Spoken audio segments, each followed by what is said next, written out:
제가 장례식을 갔었던 때 일입니다. 어머니께서 갑자기 말을 하셨는데 그때 사역자도 아니고 이 양복이 제게 별로 없는 겁니다. 가지고 있는 옷은 네이비 색깔 뿐이었습니다. 어머니께서는 검은 정장이 없냐고 저에게 물어봤어요. 그러나 당연히 제가 가지고 있지 않았어요.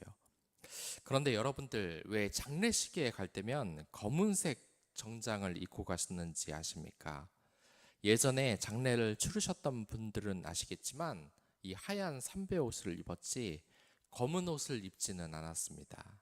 그렇다면 이것이 우리나라의 문화가 아니라 서양에서 들어온 문화라는 것을 짐작을 해볼 수 있죠. 이 검은색 양복을 입은 것은 19세기 빅토리아 여왕이 장례식에 검은색 차림으로 등장한 이후에 이게 유행이 됐다고 합니다. 그리고 이 검은색을 입는 이유는 사랑하는 사람을 잃은 슬픔을 나타내거나 죽은 사람을 애도하는 의미에서 입는 게 아니랍니다. 오히려 죽은 사람을 멀리 하는데 목적이 있습니다. 이 검은 옷을 입고 있으면 죽은 사람의 영혼이 자신을 알아보지 못해 쫓아오지 않는다고 믿었기 때문입니다.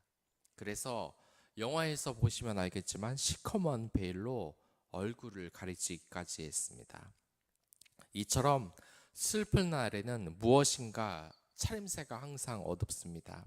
사람들이 화려한 옷차림을 피합니다. 누가 돌아가셨는데 화려한 나시티를 입고 장례식에 들어오는 사람은 없을 겁니다. 그리고 화려한 티나 하얀색 티셔츠에 귀여운 그림이 있는 그런 옷을 입는 좀 그런 사람들도 없겠죠. 지금 본문에 나오는 이스라엘 백성들도 그런 것을 본원적으로 알았던 것 같아요. 지금 죄를 지어 어쩌면 하나님께 버림을 받을지 모른다는 그러한 위기 순간에 다가왔습니다. 얼마나 하나님이 화가 나셨는지 이제 직접 약속의 땅으로 올라가지 않겠다고도 이야기를 합니다. 너무 미운 짓만 골라서 하니까 또 죄를 짓는 모습을 보고 죽일지도 모른다고 하나님께서 이야기를 하시는 겁니다. 그러자 이 이스라엘 백성들이 그래도 양심은 있어서 뉘우쳤나 봅니다. 아니, 이 순간만큼은 아주 진심으로 뉘우쳤다고 나오고 있죠. 이제 이들은 한 사람도 자기 몸을 단장하지 않았어요. 이 슬픈 날 자기 몸을 당장하고 화려하게 꾸밀 수가 없었던 것이죠. 그래서 하나님께서도 5절에서 보듯이 장신구를 다 떼라고 이야기를 하셨어요. 이게 분명 무슨 의미가 있겠죠. 왜 장신구를 다 떼라고 했을까? 이 상갓집에서 모두 검은 옷을 입고 오는 것처럼 어떤 의미가 있을 겁니다. 그러면 장신구를 모두 떼라는 이유가 대체 무엇이겠습니까? 화려해 보이니까 떼라고 했을까요? 너무 튀니까 떼라고 했을까요? 그 이유는 이 장신구가 바로 이스라엘 백성들에게 죄를 기억나게 해주기 때문이에요. 이 단장품은 원래 하나님께서 이스라엘 백성들이 출애굽할 때, 그러니까 그들이 노예 생활한 것에 대한 정당한 보상으로 애굽 사람들한테 받은 것이에요. 노동의 대가고 또한 그들의 어떤 월급이라고 할 수 있는 것이죠. 여태까지의 퇴직금? 이렇게 생각을 하시면 될 것 같습니다.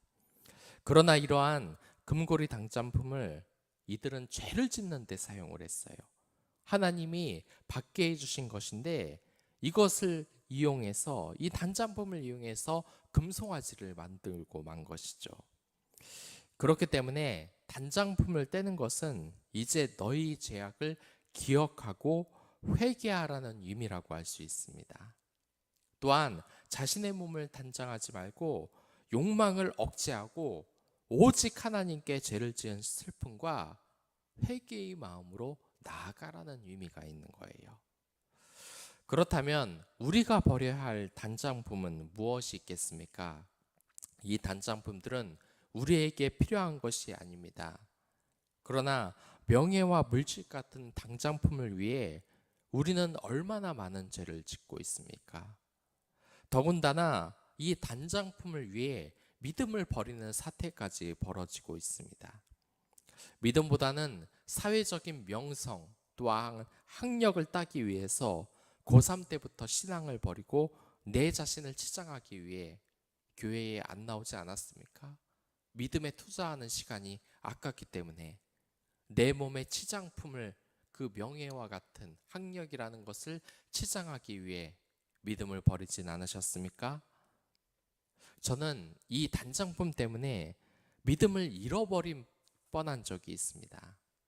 제가 중학교 2학년 때 권사님께서 축호 전도를 오셨어요.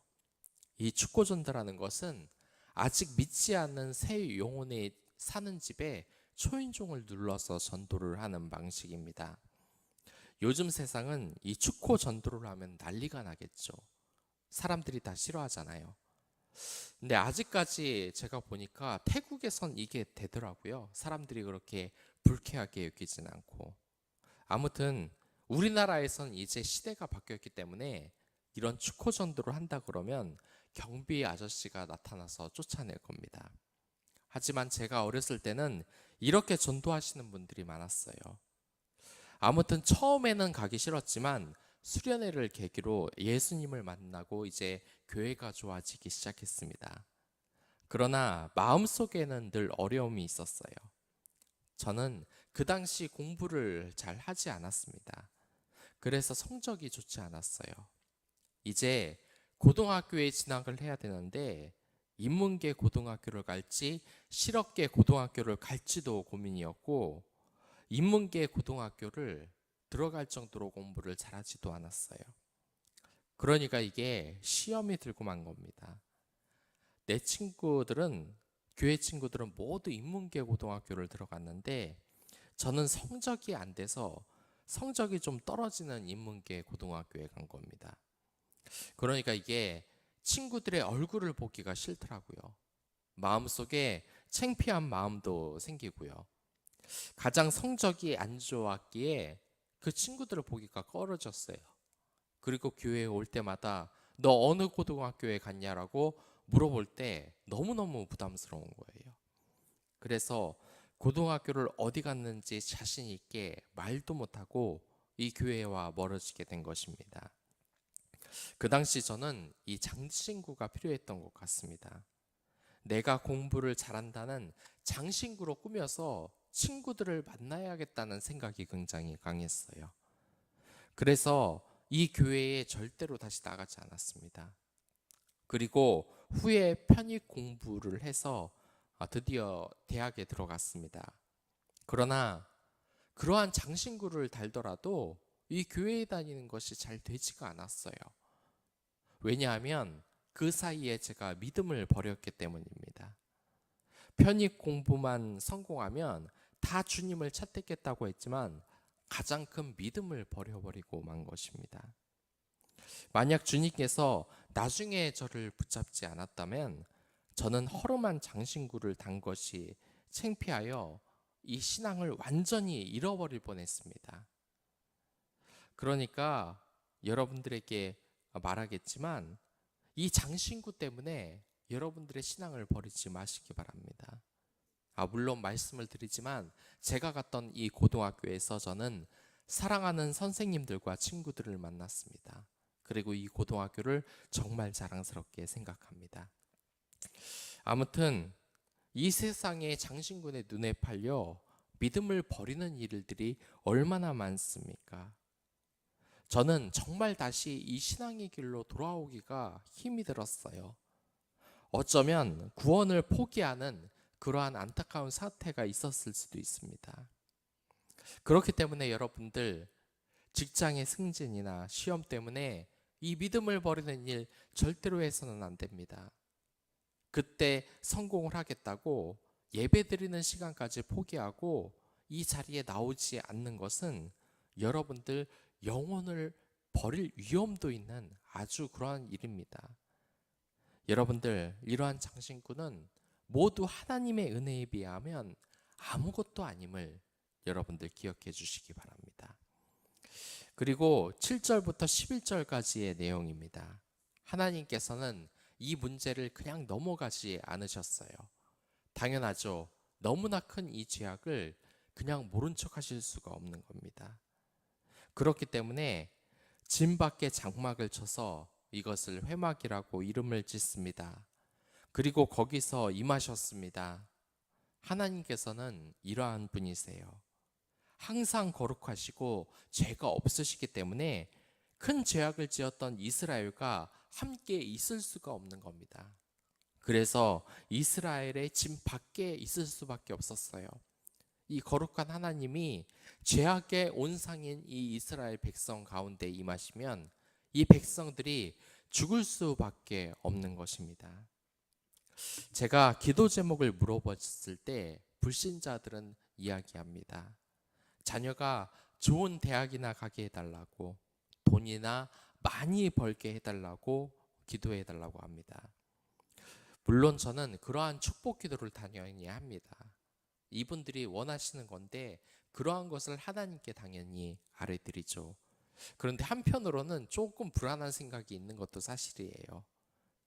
왜냐하면 그런 기도가 효력이 없음을 어느 정도 알기 때문입니다. 그래서 더 중보 기도를 해요. 그들이 축복을 받고 하나님께 돌아오게 해달라고. 여러분들, 이렇게 제가 중보 기도도 하고 그 사람들이 또한 잘 믿지는 않지만 이 교회에 나와서는 축복 기도를 하기는 할 거예요. 그런데 자세히 살펴보면 이러한 사람들에게 축복이 잘 임하고 있습니까? 이 기도의 응답이 잘 이루어지고 있습니까? 이 좋은 물질을 얻게 해달라고 기도를 해도 대부분이 얻지 못합니다. 또한 수많은 교회 신자들이 결혼을 해달라고 해도 이 결혼을 못하고, 그렇기 때문에 이 기도의 능력이 없는 것은 아닌가 하고 의심을 하기도 합니다. 그러나 우리는 오늘 본문을 통해 그 이유를 알 수가 있어요. 왜 기도 응답이 잘 안 될까? 지금 하나님께서는 이스라엘 백성을 떠나 진 밖의 회막에 임하셨습니다. 말씀드린 것처럼 백성들의 죄가 크기 때문에 진 안에서 임하지를 않으시는 겁니다. 거룩한 하나님이 큰 죄악을 지은 이스라엘과 함께 할 수 없기 때문이에요. 우리의 기도가 효력이 없는 것이 바로 이러한 이유 때문입니다. 하나님께서 이것저것 달라는 축복 기도는 우리가 많이 해요. 그러나 백날 기도를 하고 대화를 해보십시오. 상대방이 지금 나와 없다면 어떻게 할 겁니까? 내 앞에 있지도 않은 상대에게 말을 해봤자 상대방이 그것을 들을 의지도 없고 그 자리에 있지도 않은 것이죠. 우리가 기도를 할 때 항상 실수를 하는 것이 이것입니다. 오늘 하루를 살면서 주님의 뜻대로 산 것은 단 한 가지도 없고 세상 사람들과 똑같이 살면서 복을 빈다. 그러면 주님께서 우리의 곁에 계시지 않는 겁니다. 이 본문처럼 회막의 바깥에 있는 것이고 죄악이 가득한 우리 곁에 있지 않으시는 거예요. 우리의 곁에 있지 않을 때 하나님과의 대화를 시도해 보십시오. 기도가 하나님께 닿을 리가 있겠습니까? 이 사울왕은 하나님을 거부하는 큰 죄 2번을 지었어요. 그래서 성령님께서 이 사울왕을 떠나 있었습니다. 그래서 이 사울왕이 기도를 아무리 해봤자 하나님은 응답을 하지 않으셨어요. 이미 죄악이 가득한 이 사울왕 곁에 하나님이 임하시지를 않은 겁니다. 마찬가지입니다. 여러분들이 하루를 살 동안 날마다 죄악에 빠져 산다. 그러면 거룩한 하나님이 여러분들의 곁에 계시지 않아요. 그렇기 때문에 본문에서처럼 하나님은 여러분들의 진 밖에 회막에 임하시는 것입니다. 본문에서는 이 구름 기둥이 회막에 있다고 하죠. 이 구름 기둥은 성령을 의미합니다. 성령님은 죄악이 가득한 사람들에게 임하지 않으시는 거예요. 그렇기에 이런 것을 항상 두려워해야 합니다. 저나 여러분이나 모두 죄인이에요. 그리고 죄인들은 죄를 지을 가능성이 있습니다. 그리고 죄악에 빠져 산다면 이 구름 기둥 성령님께서는 우리의 집 밖에 계시는 거예요. 이게 얼마나 무서운 사실입니까? 하나님이 나와 동행하시지 않고 이 위험한 인생길, 죽음의 인생길을 나 혼자 간다는 것은 정말 끔찍하고 무서운 일인 것입니다. 여러분들의 기도가 정말 하늘에 닿기를 원합니까? 그렇다면 이제 자신을 성결하게 하시기 바랍니다. 매일 말씀을 읽고 기도하고 전심으로 하나님만을 사랑하십시오. 그리고 직장에서 가정에서 세상의 빛이 되어 사람들에게 선한 행동을 하고 그들을 사랑하시기 바랍니다. 그들에게 생명의 복음을 전하십시오. 이렇게 여러분들이 성결해지면 하나님께서는 여러분들 곁에 계십니다. 그리고 모든 기도 제목을 모른 척 하실 리가 없어요. 내가 변해야지 기도의 능력이 생기는 거예요. 그것을 기억해 주시기 바랍니다. 그리고 여기에서도 어제의 본문처럼 세 종류의 사람이 나오죠.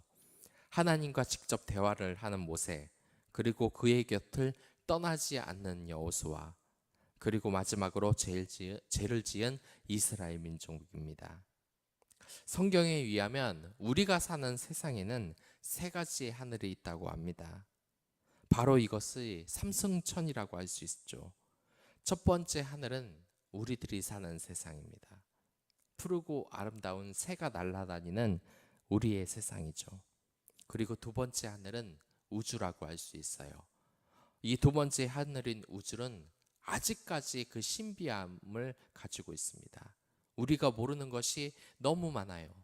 이 우주의 끝이 어딜까? 그리고 우주의 밖에는 대체 무엇이 있는 것일까? 그리고 세 번째 하늘은 영적인 하늘, 바로 하늘나라라고 할 수 있습니다. 여러분들은 지금 어느 하늘을 보고 살고 있습니까? 이러한 말이 있습니다. 천재란 하늘의 별을 바라보며 걷다가 돌부리에 넘어지는 사람이라고 말입니다. 우리가 지금 첫 번째 하늘만 바라본다면 천재는 그 하늘을 넘어서 우주, 그러니까 두 번째 하늘을 보다가 돌부리에 걸려 넘어지는 사람을 뜻합니다. 사람들은 이 사람을 보고 비웃어요. 바보같이 돌부리에 걸려 넘어지다니. 그러나 그가 새로운 발견을 했을 때 우리는 그가 천재임을 알게 됩니다. 영적인 세 번째 하늘을 보고 사는 그리스도인들도 마찬가지입니다. 일이 풀리지 않을 때 보이지 않는 쓸데없어 보이는 기도를 하며 쓸데없어 보이는 말씀을 외우며 쓸데없어 보이는 선행을 하며 살기 때문에 이 세상의 첫 번째 하늘을 보고 사는 사람들은 이 세 번째 하늘나라를 쳐다보며 사는 이 그리스도인들이 바보 같다면서 비웃을 수밖에 없는 겁니다. 그러나 현실에서는 돌부리에 걸려 넘어질지언정 여러분들은 언젠가 썩어 없어질 이 하늘의 세상에 사는 것이 아니라 영원한 삶을 사는 천국의 소망을 두고 사는 것입니다. 모세와 같이 항상 영적으로 깨어 있으시길 바랍니다. 그리고 이 세상이 타락했을 때 모세와 같이 하나님께 이들을 위하여서 기도하는 중보자가 되기를 바라겠습니다. 항상 하나님 곁에 머무십시오. 여러분들이 이 모세의 역할로 이 세상에 죄악된 사람들을 모두 구원하는 그러한 역할을 감당하셔야 됩니다. 그러한 역할로 항상 기도하십시오. 이 세상 사람들 마음으로 많이 상처를 받았습니다. 드러내놓고 있지 않지만 그 영이 피폐해져 있어요. 모세와 같이 그들의 슬픈 영혼들 여러분들 거두시고 하나님께 기도하십시오. 그들을 성결하게 해달라고, 주님의 곁에 돌아오게 해달라고. 그 기도를 시작하며 오늘 하루를 시작하도록 하겠습니다. 그럼 다 같이 기도하도록 하겠습니다.